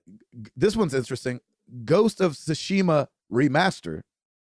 Not the game, but the remaster of the game. Kind of like they did with Last of Us, the first one. Remember, they released it on PS3 and then released the remaster. Yeah, on- so I feel like that's going to right. be one of the ones that's like a PS4, PS5 game. yeah, to me. Yeah. and The Last of Us Part 2, right? Yeah, I think that, and Yeah, I that'll think be Death both. Stranding. I think those three will be on both. He said there's the leaked Harry Potter game will be on the PS5. Vikings Assassin's Creed. Oh, snap. Yes, please. And this is the one that feels a little out there to me, but just because they seem like they've been busy, but maybe they could have pulled it off. GTA 6, Oh, which wow. would be wow. ridiculous. Right. So, Not only that, this is tying into a story I have, which I don't know if it only talks about GTA 6, but the one that the article I had that was going to be a story later on said that GTA 6 is possibly going to be at least a launch exclusive on PlayStation. yeah, and this one said that it would be Wow. a timed exclusive for 1 month only. Yeah. This one said GTA 6, which will be exclusive to PS5 for 1 month, which would be, you guys hear GTA 5 on the freaking countdown every single time we get MPD, it seems like. Mhm. And so Which we don't have this week, by the way. yeah, which we don't. But if Sony's able to lock down a Grand Theft Auto 6 launch with wow. exclusivity for a month, now a month is not that long. You know, No. you sneeze and a month is over. Mhm. But it looks really good to have that. Yeah. I was expecting you to say the NAC 3 or NAC 3 or whatever. Oh gosh, no, not NAC. Yeah, NAC 8K. NAC. So Capcom is jumping in the throwback home console game, and part of me loves this, part of me hates it. I'll tell you why. It's actually the word Capcom, their logo, in the form of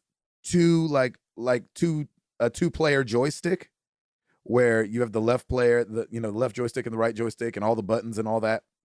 Mhm. Which it looks great. I've only seen 3D renderings so far, but it's coming with only 16 games, which doesn't seem like a lot. And the games like I've barely heard of. So 1944, The Loot Master, Alien vs. Predator, definitely know that one. Armed Warriors, Capcom Sports Club, Captain Commando, Cyberbots Full Metal Madness, Darkstalkers The Night Warriors, Echo Fighters, Final Fight, Ghouls and Ghosts, Giga Wing, Street Fighter 2 Hyper Fighting, Mega Man The Power Battle, Pro Gear, Strider, and Super Puzzle Fighter 2 Turbo. I've heard of maybe 30% of those games Wow. out of 16. And here's the other problem. As dope as it looks, it plugs directly into the television, so it goes from the controller, HDMI, straight to the TV, which is fine-ish. I like being away from the thing that's plugged up to the television a little bit, but that's okay. So you have to have a wire kind of strung across, so obviously not wireless. And then it's got a power thing in the back of it. They're saying, and a USB port, they're saying this thing might be $250 What? Wow. for 16 games and this big controller. Now, if for some reason it's got Wi-Fi on it and everything, so if for some reason this thing is able to be plugged into your PC and used as a controller and stuff, that starts bumping up like the coolness level. But Yeah. $260 is a lot of money for 16 games when I haven't heard of half of them. Wow. So we'll see. I don't know, Capcom. You might be swinging and a missing on this one, if you ask me. Yikes. What else? What say you, Chris? So sticking with the new hardware, Yeah. Microsoft finally confirmed and announced their Xbox One S SAD, as the internet has dubbed it, or the Really? Xbox One S All Digital Edition. Yes. They confirmed it as a thing. They showed it on. They had one of their Inside Xbox episodes, and they showed the actual console there. So here's kind of the thing about it. Mm-hmm.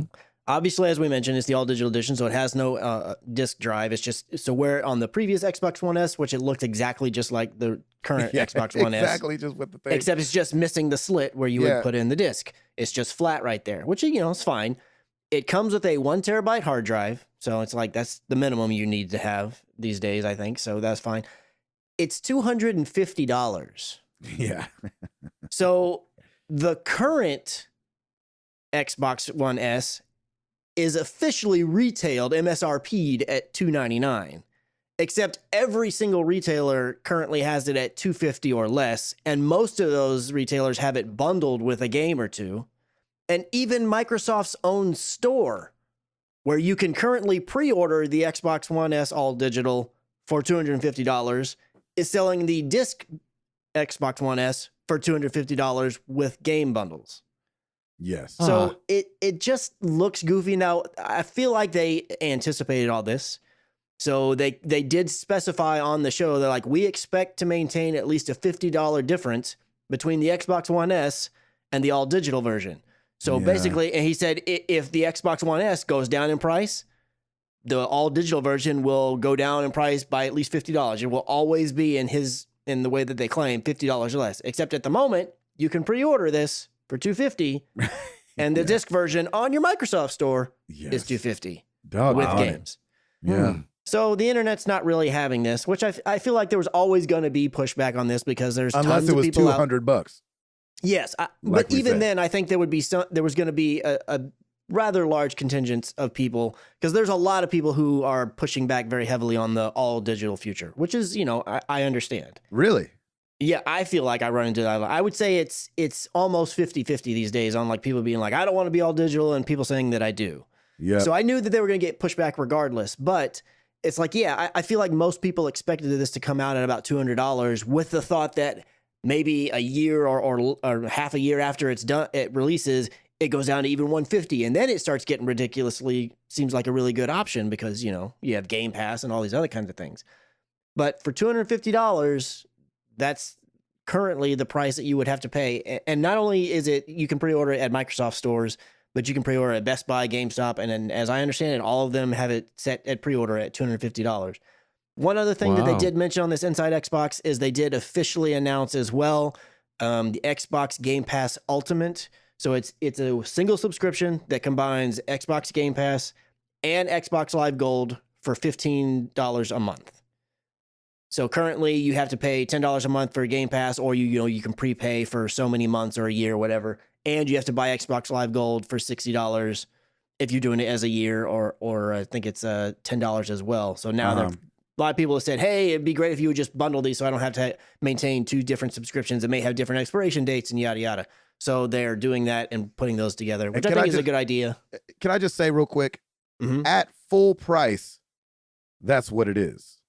So if Game Pass is $120 a year, and then Xbox Live is $60 a year, and then you take that, you divide that by 12, it's $15 a year. So you're not really getting a break. Like, I always buy my stuff, I feel like $20 less. I usually buy things in the 40s, like the Xbox Live or PS, PS Plus. Oh, right. So I just didn't like that. It didn't feel like a deal. Well, I don't necessarily think they were ever meaning to give you a deal. I know, but when people bundle things, you just kind of assume that there's a little bit of a deal there being had. You know what I mean? I mean, I see where you would kind of hope for that to be the case, but I guess I didn't expect it to be cheaper. I was just expecting it to be exactly what people were wanting and what they kind of were clamoring for, that, hey, I just don't want to have to maintain two separate subscriptions to the same thing. I just want to combine them into one. And maybe this it's was their something answer to that can go on sale as well. You know what I mean? Yeah. I mean, I think the like more frugal conscious people such as yourself and even me, when I'll try to buy like Xbox Live or whatever, I usually look for like, oh, where can I find it on sale or something like that. Yeah. We'll still do it this way and continue to do probably the prepaid. This is just for the people who want the convenience of having it all locked in at one space. Yep. I guess because I remember when they brought out, they're like, oh, we're going to bring out the ability for you to buy Xbox Game Pass and 6-month prepaid cards. I was like, oh, okay, cool. So what's it going to be? Same price as if I just bought it month to month. So why would I do that? Right. But somebody out there wanted that. They got feedback that there's a need for a want for that. So they made it a thing. That's kind of how I took this as well. I hadn't crunched the numbers to see if it was a deal, but I just assumed it wasn't. I figured it was going to be about the same. What's interesting is that I always wonder if it's a large contingency of people or like they hear it from 3 people that people want something like that. Yeah. I never even thought of it. You know what I'm saying? Like they're 2 different services. So I didn't figure they needed to be combined. They are two different services, except that any game that you get on Game Pass that has multiplayer, you have to have Xbox Live. And That's so right. people were basically, and I would think a lot of them too would be like, parents be like, but I bought you the thing and I bought you the thing. You're telling me you still can't buy it. I got to buy another thing.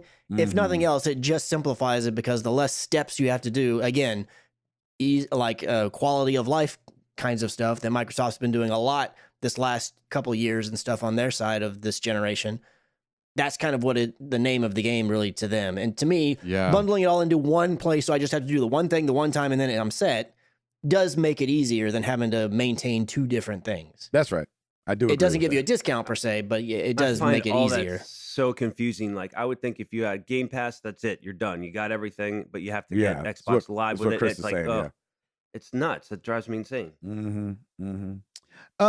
For my Super Smash Brothers Ultimate players out there, we are getting a Joker from Persona 5 is dropping, which is funny that he's coming, but there's no Persona games on Nintendo, but or Persona 5. These Jokers are getting Joker. Yeah, these Jokers is getting Joker. So with the new update 3.0, which launches actually today, April 17th, the day of recording, it includes the downloadable character Joker if you have bought the character bundle that was like $25 or whatever, however much it is.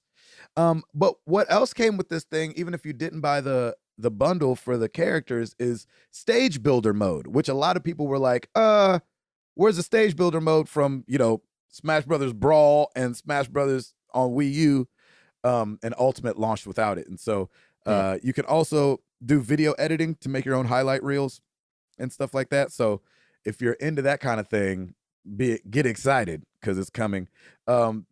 Also with Joker is 6 Mii Fighter costumes and 11 songs from Persona 5 and 3 and 4.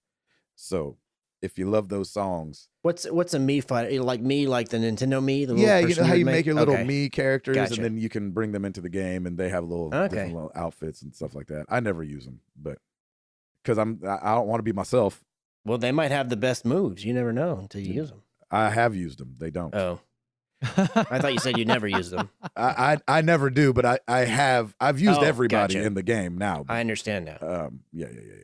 So what else you got, Christopher? The last thing that I have is some GameStop news. So GameStop is launching a new promotion that will allow customers to return a game for full store credit within 48 hours of purchase. The program is called the Guarantee to Love It program, and it's going to launch next week with the debut of Days Gone. So basically, when you buy a game, you have to buy a game the day that it launches, and you will have up to 48 hours to return that game and get full price. So beat it quick is what you're saying.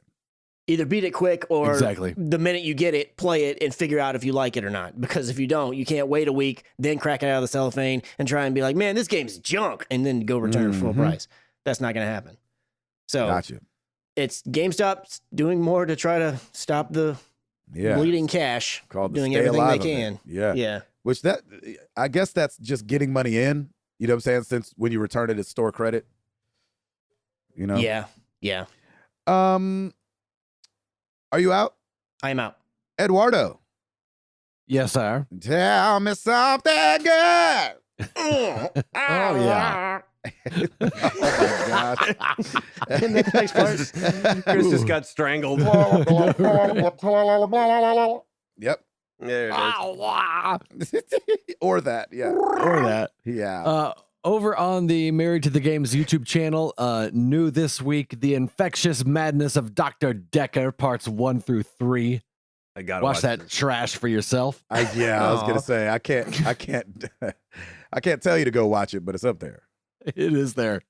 And also Prey Part 1 is up there as well, so you can watch. I think it's about 3.5 hours or so. Nice. Of some gameplay. And also we can now announce what came out the day after recording last week. We got some free games or some new games on Game Pass for April. Of course, out now, Prey, and I also tried the Golf Club 2. Oh, hey, look at you. And so Sarah, I was playing it, and Sarah said, "Are you playing golf?"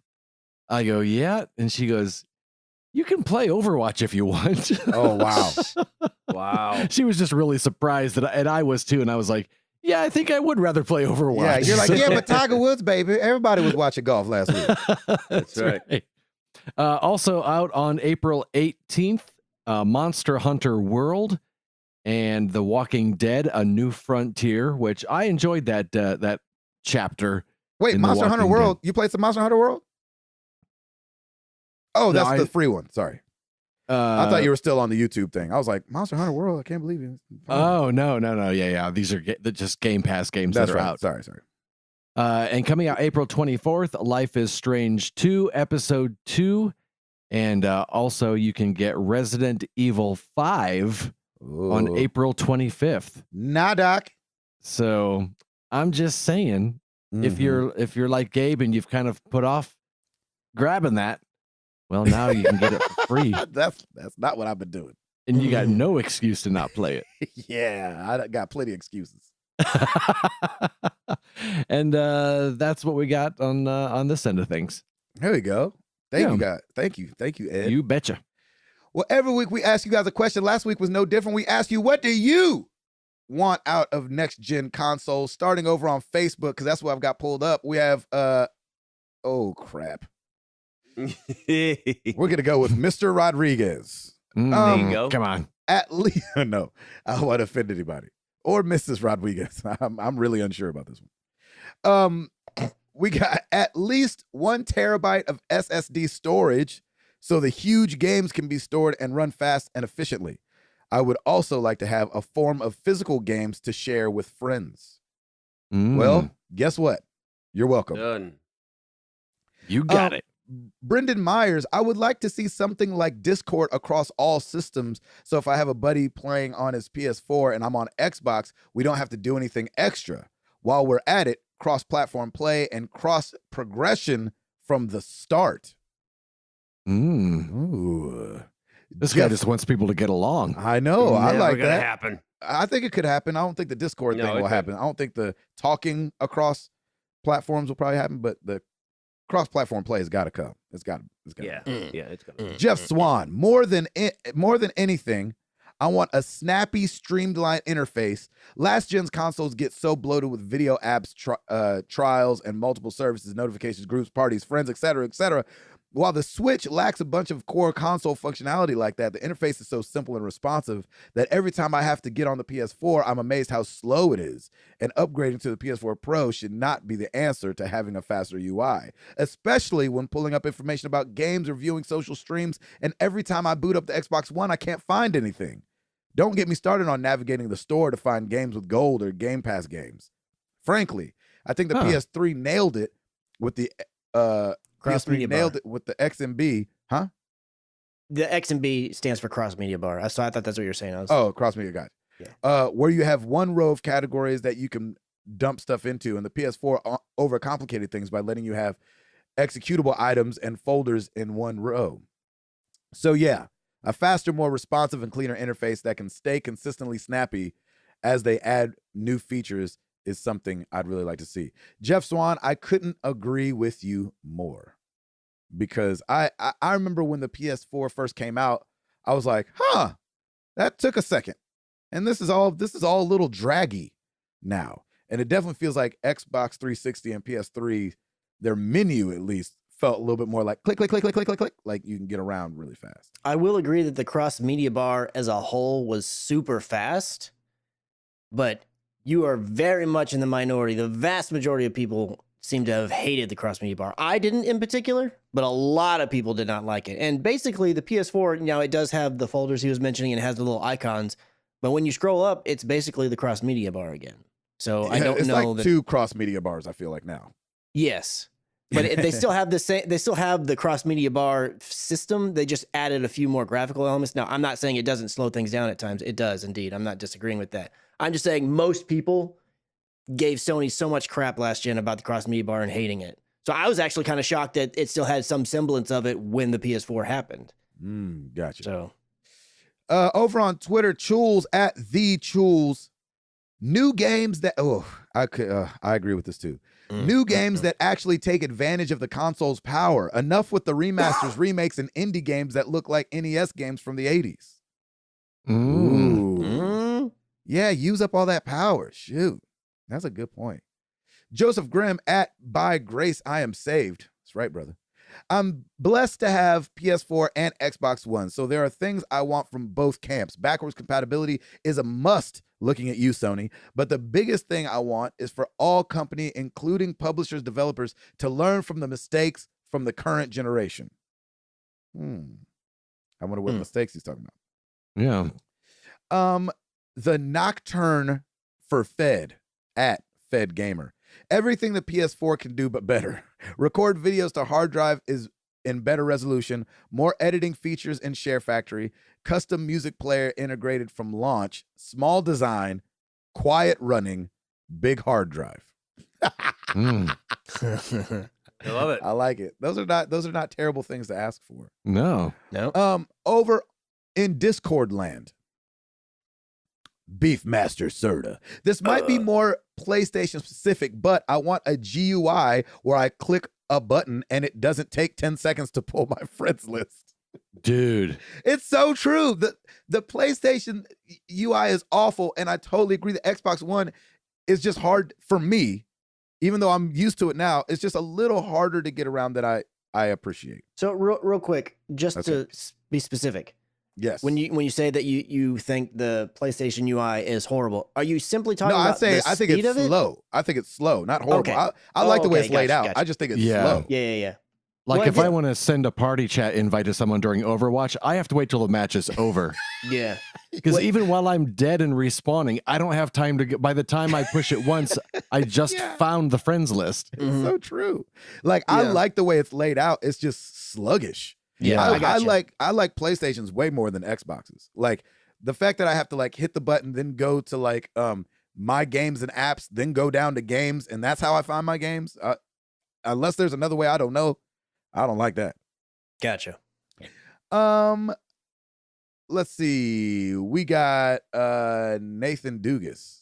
He says, Gabe, similar to Chris, I'd like more games to have performance and quality mode options, i.e. better visuals or better frame rate. I'll take 60 frames over 4K in every new game, please. Agreed.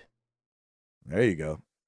I still don't think 4K is as, you guys tell me, is it as sweeping as 1080p was?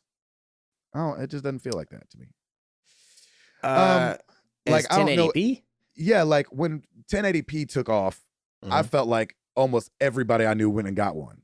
When 4K came, it didn't feel like everybody I knew went out and got a 4K television. Yeah. Do you mean 720? No, I mean 1080. Well, I don't feel like 720 to 1080 was that big of a jump. SD to 720 was a huge jump. And that's when I noticed everybody jumping in. I didn't jump in until like when everybody was like, oh, we got this new 1080p. I was like, oh, snap, I got to go get it too. It was like $2,000. I was like, what am I doing? Lucas Ham Sandwich, I want a system that is the size of a pair of glasses. I can wear it on my face in augmented reality and VR and the controller in my mind. Too soon for this? Fine. I just want the UI and social functions to work more seamlessly with my internet speeds and also a completely and absolutely backwards compatible console with the ability to play all physical and digital games that I quote unquote own on any past and present console of that kind, which for me would be a Sony PlayStation. I don't know about all of them. Yeah, that's not going to happen probably. Yeah. Well, we're going to get 3. You never know. We're going to get 4. We're going to get 1.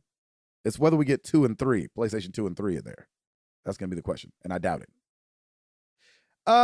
Thank you guys so much. You know where to find us. Facebook.com/Married to the Games, Twitter.com/MTTGcast. Of course, marriedtothegames.com. Like Ed said, YouTube.com/Married to the Games.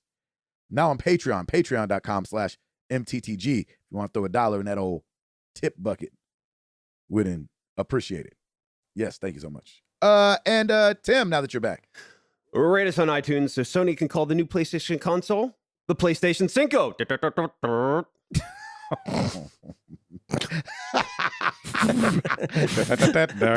Oh my gosh. I've been in Mexico too long. I know, that was amazing. Before I announce this, I've got to go. I know Chris has got to go soon. So we're going to do just a couple questions, and then Sounds we'll make good. it longer questions for next week. All right. No problem. How's that sound? All right. Sounds good. We can Sounds do like a that. deal. Well, let's quickly get into some questions.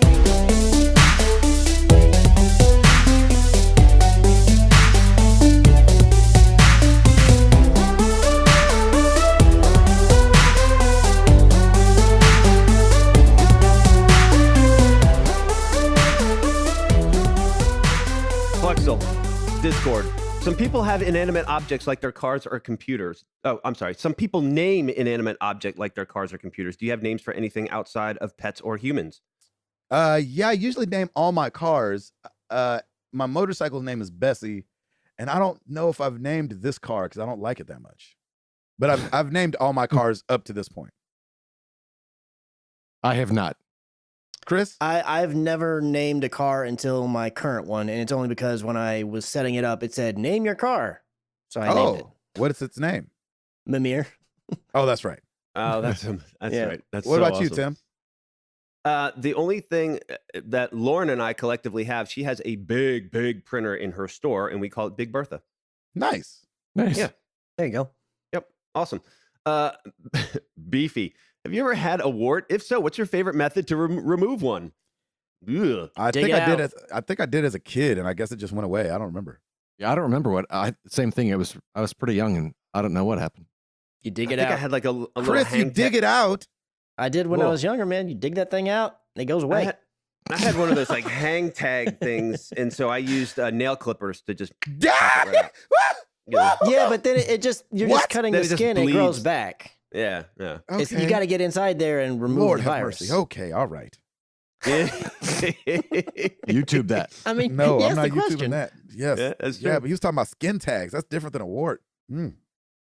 All right, Eric Thompson over on Facebook. I have a hypothetical question inspired from a recent episode of PlayStation Access. If you had 13 days to live and could play just one game to close it all out, what game would you play and why?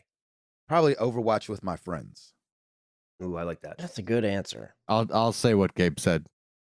Mm. Whatever the default is. Exactly. Would you stream it? I'll go with Gabe as well, but with the caveat that it could be either Overwatch or Apex. Ooh, I'd have to go Overwatch because it's more friends. You can get more. Yeah, Yeah. I agree. But I was Tim? trying to add some difference. Yeah. You know what? You know what? If you guys are jumping on Overwatch and we all had 13 days to live, I would jump in on Overwatch with you. Yeah, I mean, right? That like makes that perfect meteor's sense. coming. Like, what are we gonna do, guys? Well, it's Exactly, Overwatch. Yep. Yeah, let's not hug our friends and family. I'll play Junkrat. Let's go. Yeah, there we go. I love it. Joseph Grimm, what do you look for in a streamer? Personality, skill on a game, etc.? That his name is Ed Placencia. I couldn't agree more. I go personality. I don't care how Yeah. good they are at the game. There you go, Chris.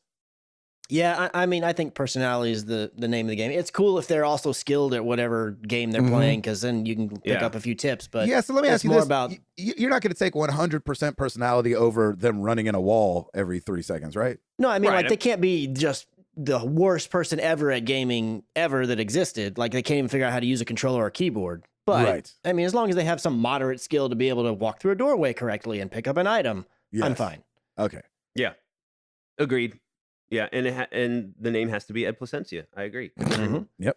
All right, last one. Twitter, Spencer Stapleton at Street Team MTTG. What is a TV show that you got into later than everyone else, but absolutely love? For me, it is Mm. Arrested Development. Oh, Oh. I'm so glad you're watching that. Yeah. Good job. So good. So good. I got into Lost 3 seasons late. I Oh, think. really? Or maybe I got in on the third. I think the third season was half done by the time I started watching it. So I got into Lost really late, and I ended up loving it, and then, hating it, then liking it. Ed, Deadwood. nice. Ooh. Never heard of it. Chris, Great show. is it? Yeah. Is that an HBO show? HBO show. Yeah. Gotcha. Stacy and I heard about from somebody or whatever Parenthood back when that was on. Oh, and it was, that show's it was good. on Netflix, and we watched the first 3 seasons, but season 4 was airing because the way that it was is like the season wouldn't release on Netflix until the new season was starting. Yeah. Mhm. And so that's how we found out about that show. So it was in the 4th season by the time we kind of got wind of it. That's a great show. Yeah. Tim? We snoozed for a little bit on Curb Your Enthusiasm. We don't watch it. Oh, yeah. We don't watch it as much, but like when it first came out, like, because we're big Seinfeld fans too, but it was like, I don't know about this. And then we started watching it and we're like, oh, this is hilarious. Nice. I like it. I've never seen that, but I've rarely, if ever, had access to HBO. So that's the reason. Yeah, same here. But I've always heard good things about it. I love it. A lot of it's improv too, which I think is hilarious. Yeah. It's awesome. So, all right, we'll stop there. I will save the rest of these questions for next week. There you go. Thank you guys so much for the question. Of course, we have a question for you guys. And of course, when we don't have any time, we have to do this quickly. We did a quick fire for you guys. We love quick fires. And we rarely do quick fires for you guys. I think this is only the second one. So we're going to go me, Tim, Ed, Chris. That'll be the order. And you guys just answer them real quick after I say, okay? Okay. If available, do you use cheat codes? Tim. No. Ed. No. Chris. Yes. I don't either. Do you replay games? Tim. Yes. Ed. Yes. Chris. Yes. Me. No. First or third person do you prefer? Tim. Ooh, I like third. Ed. Man. Third. Chris. I'm going to say first, but it's really a toss-up. Yeah. Yeah, I'm with you. I think third because I could take in the world a little bit better. Do you own the same game on multiple systems? Tim. No. Ed. Yes. Chris. Yes. Me. That's a big no for me. Shooters or fighters? Tim. Shooters. Ed. Shooters. Chris. Shooters. Yep, shooters as well. Which do you like better, online co-op or couch co-op? Tim. Online co-op. Ooh. Ed. Oh. I know. When I wrote You it, play a lot more couch you were the co-op, one. You were the one I was I thinking do, of. but Overwatch is on. I'll go online just because of Overwatch. Yeah. Chris. Online. I much prefer couch co-op, but I have to play online co-op more. Mm-hmm. That's a tough one. Do you listen to soundtracks of games outside of the game? Tim. No. Ed. Rarely. Chris. Occasionally. I'm with you occasionally. Do you mobile game? Tim. Heck yeah. Ed. Yes. Chris. No. Yes for me. You guys know that. All right. When you were younger, coming up, or even now, did you play at your friend's house or do your friends play at your house? Tim. Friend's house.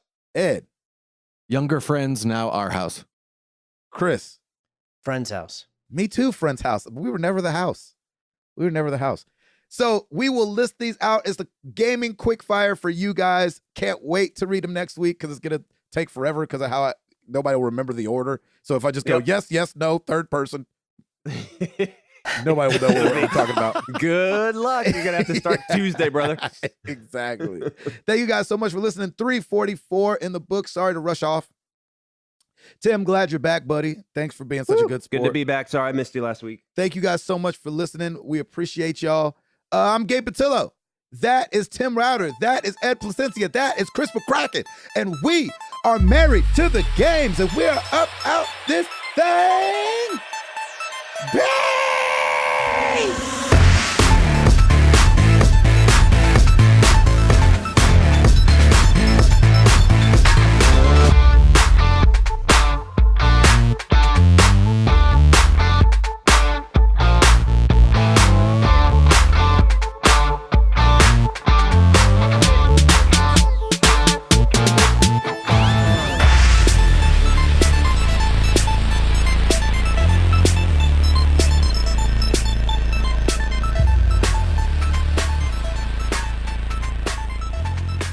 One, two, three. Mark. Mark. Oh, Jeez, sorry. really?